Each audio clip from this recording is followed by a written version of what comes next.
down this way, folks, to be able to see me better, and I don't have to shout over them quite so much.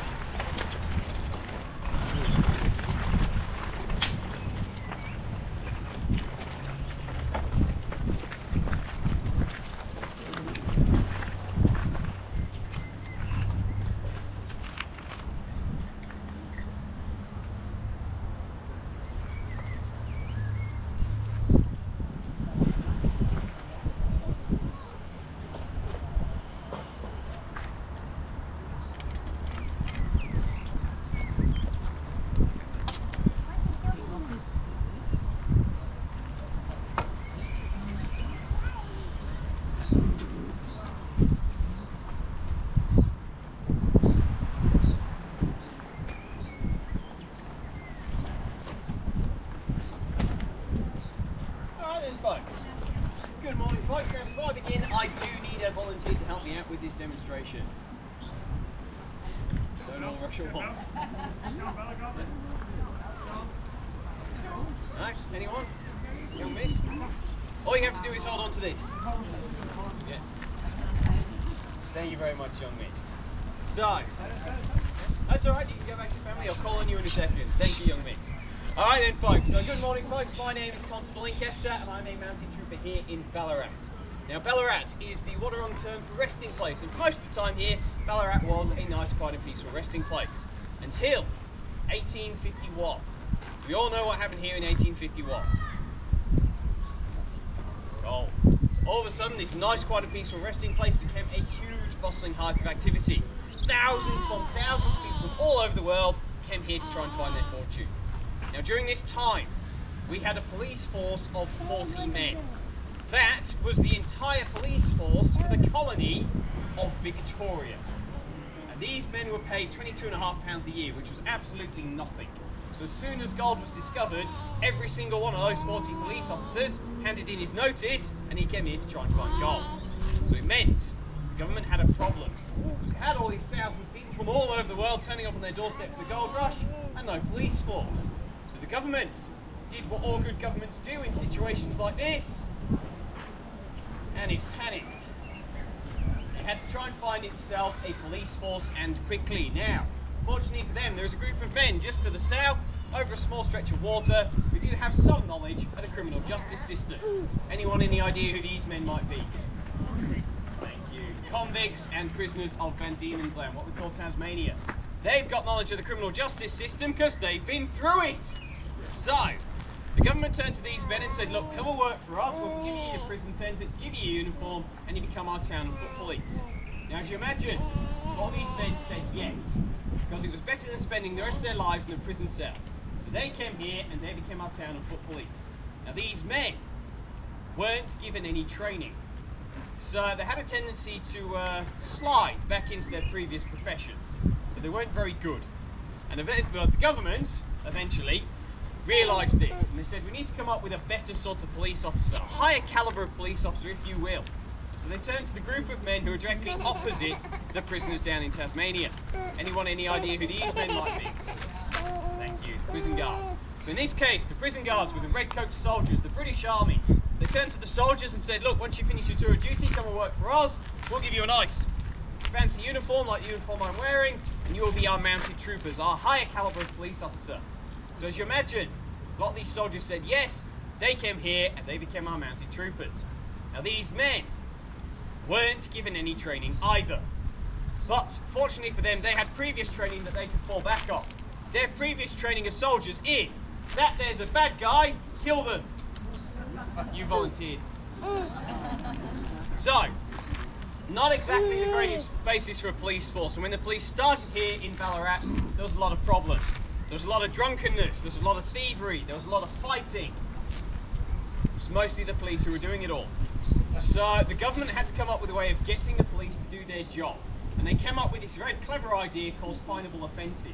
So that is, you commit a crime, you're then arrested for that crime, you are then fined for that crime, and the police officer who arrested you, he gets half of that fine.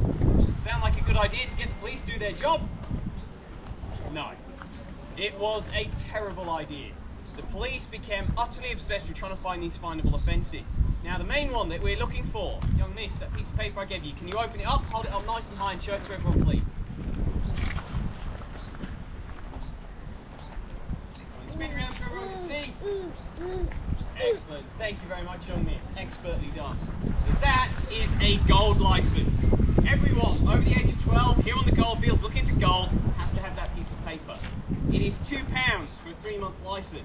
To give you some idea, £1 is worth about $2,000 in today's money. So that is $4,000 every 3 months before you've even started looking for gold. But if you do not have that piece of paper, it is a £5 fine. Police officer who catches you, he gets half of that. That's £2.5. We do the maths. 9 times 2.5. I've made my yearly wage, haven't I? That's made out of paper. Not unheard of round here for the police to take that, tear it in half, chuck it down a mine shaft, stick it in their pockets, just to make it disappear, just so we can lock you up, just so we can get the £5 fine. It was all incredibly corrupt. It all came to a head here in Ballarat, 3rd of December 1854, what we call the Battle of the Eureka Stockade. Local diggers decided they'd had enough of the corrupt government, enough of the corrupt licence system, most definitely enough of the very corrupt police force. So they built themselves a stockade, erected their own flag, basically claimed independence. Didn't go so well for them though, because the British Army was called in. So the battle only lasted 15 minutes. It did, however, force the government into working out why this had happened. Their conclusion was it was a corrupt police force, so they disbanded all the different police forces, started up the new Victorian Police, which is the basis of the police force that you guys have today. That's me getting ahead of myself though. You guys are here to see me get money from a digger, yeah? Yep, excellent. So, fortunately enough, I'm a digger just here. So it goes a little something like this. Excuse me, digger, do you have a licence there? Yeah, can I have a look at it, please? Thank you very much. She wasn't paying attention, was she? Excuse me, digger, do you have a licence there? No, do you have £5 for the fine? No, what should you be doing? What should she be doing? Running. So, this is where we come to my first piece of equipment. This is what I call my small child attitude adjuster, also known as a truncheon. Parents, if you need one, come and see me afterwards. I do have spare. But this is made from a very hard but very light piece of wood. Perfect. Giving somebody a wrap around the back of the head. My young digger here is running away. I come up behind her, clamp her around the back of the head, knock her out, and I can arrest her. Sound good? She's nodding, excellent. So this is what the town and foot police would normally carry. Myself, the mounted trooper, I wouldn't normally carry one of these. We carry these here at Sovereign Hills so you folks, when you're looking at me, can instantly recognise me as a police officer. But normally, I wouldn't have this. What I'd have instead, my favourite piece of equipment, what is this? It's not a sword, it's in fact a sabre. Now the difference between a sword and a sabre is, this sword is sharp on both sides. Sabre sharp on one side, blunt on the other. Now this is really handy for policing. Do you imagine I'm on my horse galloping after my young digger here, I catch up with her and I swing down with the sharp side, what's going to happen? Yeah, I'm going to cut her in half, which is bad for several reasons. Number one, it is frowned upon to kill somebody as a police officer. With the police, really not meant to do that sort of thing. Number two, as a police officer, if I do accidentally kill someone, I've got to fill out an awful lot of paperwork. And I really hate paperwork. The third, finally, and most importantly is, if I kill her, I cannot get any more money out of her. So, turn the weapon around, use the blunt edge, clamp her around the back of the head, knock her out, not kill her, that way I can arrest her and get some money out of her. If she does look a bit rowdy, this one. She gets a bit up close in my face, I can turn the weapon around. This section of the weapon here is called the pommel. We all heard the phrase to give somebody a good pummeling before. This is where it comes from. She gets a bit up close in my face, I turn that round, clamp her in the head like that, knock her out. Sound good? No? She's not nodding anymore. So, I've knocked out my young digger, what am I going to do to her next? I'm going to arrest her. So for that, I need these. So these are my handcuffs. They're made out of cast iron and they're quite heavy. They work very simply. Flick that over there like so, clip it in there and it is locked. Now inside of there, you will see there is a screw mechanism. Into that screws a screw key which will pop the whole thing open. This is where we believe that prison officers get their nickname, the Screws, from. So, young miss, can I borrow your wrist again, thanks? There you go, you've done this before. Understand what you're doing, the other one.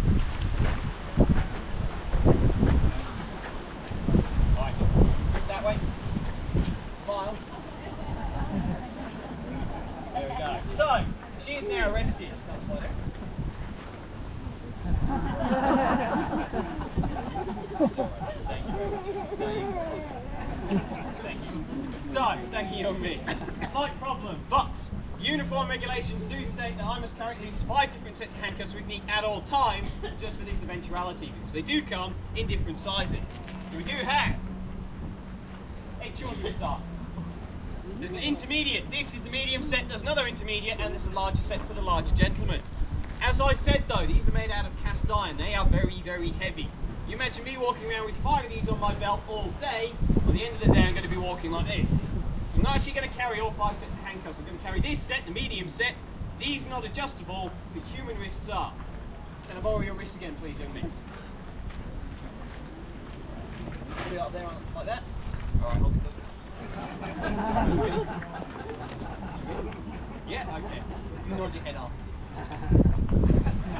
All right, it won't hurt. How about we go on 3? Ready? 1, 2. Thank you. What we're going to do, give her wrists a damn good tapping. They're going to swell up. Put her in the handcuffs. She won't be able to pull her hands out. Similar process for the larger gentleman whose wrist won't actually fit in there. What we're going to do, find yourselves a nice hard surface. Just keep on beating your wrists until they're nice and squishy.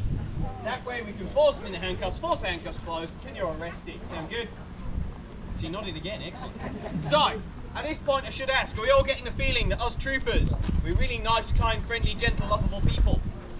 Yeah? Good. So, I've arrested my young digger. Where am I going to take her next? Jail. One small problem with that, we do not have a jail cell here in Ballarat until the late 1860s. What we do have, however, is a new high-tech piece of modern policing equipment. We call it a tree. Now around the tree there's a chain. What we're going to do is lock it to that chain and leave you there. Now we started off with a tree, we later on developed a log.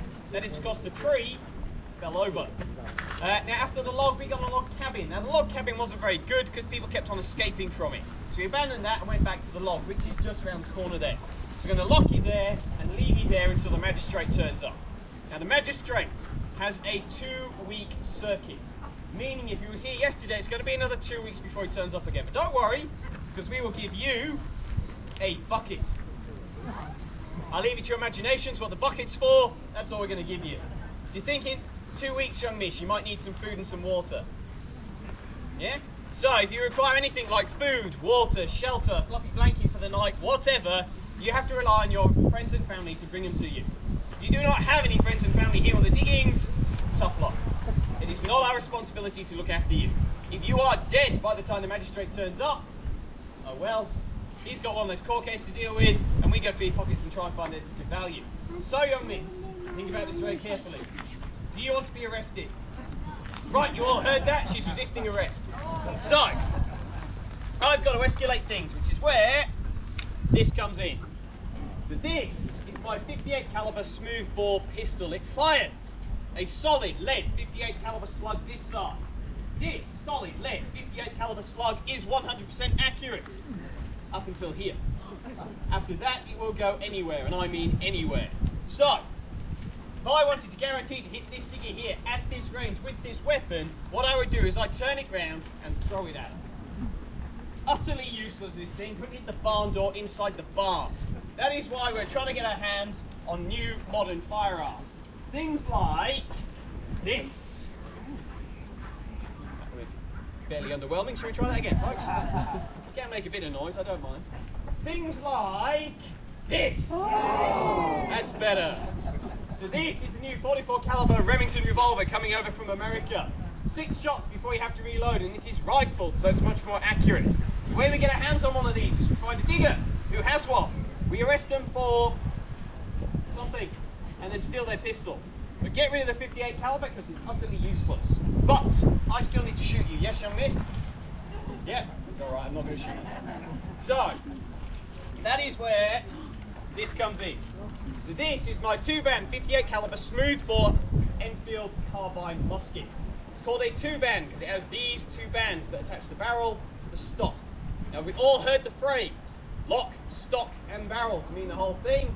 This is where it comes from. This is the lock, this is the stock, this is the barrel. You need all 3 to have a functioning firearm. Now to load it, what we need is some of this stuff. But this is our black powder. Now we do use the real deal here at Sovereign Hill, so I'll come around and show you folks. We'll have a closer look if you'd like. You'll be able to see it just at the end there. Yeah, come around and show people. Black powder, so called because it is black and it is a powder. We are very good at naming things, as you'll find out.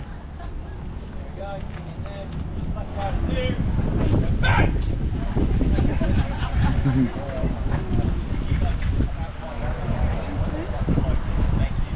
So, that is one charge of black powder. We're going to take that and pour it down the muzzle of the weapon. Now, are we here for a good time today, folks? 3 of you are. Are we here for a good time today, folks? That's more like it. I'll put another charge in there. Now, we're here for a really good time today, folks? Yeah, alright, I'll put another charge in there. Now, is that enough? No. Alright, I mean, 4 charges will make the gun explode, kill us all. There we go. Are you happy now? Yeah, sure? Yeah, a bit more. Not left. So, next step for loading the gun is to take our 58 caliber lead slug, put that down the barrel as well. Today, I'm not going to do that. Because a clever man once said, what goes up must come down. That's right, and you've guessed it. If this comes down on somebody, I've got to fill out paperwork. I hate paperwork, so we'll skip that bit out. The next step, however, is to take some of this stuff.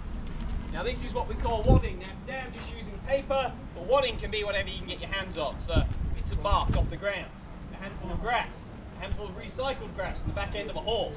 Whatever you can get your hands on, just to plug the barrel like so. The next step is to take out this rod that is used for ramming and known by the very imaginative name ramrod. Yeah, great at naming things. Put that in there, we're going to push everything right down to the bottom. Next, we're going to give everything several good, hard, sharp taps to make sure it's all nice and compressed in the bottom of the gun. Incidentally, the more times I do this, the bigger the bang. Is that enough? No? You want it to stop?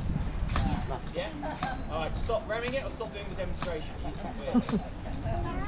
Stop ramming what? Sorry, you're going to have to speak up. I'm deaf and shooting too many guns. Stop ramming it! Sorry, what? Stop ramming it! One born every minute, isn't it? So, the next step for loading the gun, which is a really, really important step, is to remember to remove the ramrod from the gun and replace it underneath. Now, in the middle of a firefight, a lot of new recruits will often panic and forget to remove the ramrod. This is incredibly funny when it skewers whoever they're aiming at. It does, however, mean that you cannot reload the gun. Now, I can guarantee you that man that you've just comically skewered will have friends. They now know you cannot reload, they will charge you, they will kill you. So remember, folks, always remove the ramrod so you can kill his friends. That's the gun loaded, just need to prime it. Pull the hammer back into the safety position. I'm going to take out a small top hat cushion cap. So called because it's small, looks like a top hat, but is in fact, you guessed it, a cushion cap. Again, we're great at naming things. Now, inside of there, you will see there is a green solution. That is a fulminate compound, which when struck sharply by the hammer will create a spark. The spark will travel down this nipple here into the main chamber of the gun, ignite the powder, and the whole thing will go bang. A well-trained trooper should be able to do all of that once every 20 seconds, or 3 times a minute. Now, ladies and gentlemen, I'm about to fire this weapon. I will warn you, the noise emanating from this weapon will be somewhat voluminous in nature, so it's recommended that you take your digits and place them firmly in your auricular orifices. I'll put your fingers in your ears, guys, it's going to be loud. If you've got small children with you, please ensure that their ears are covered. I'm going to come out of the tree so I don't shoot it again. Alright, ladies and gentlemen, fingers in your ears. Weapon is armed. Firing the weapon in 3, 2, 1. And there we are, ladies and gentlemen. That is how you load and fire a 2-band musket. Thank you very much.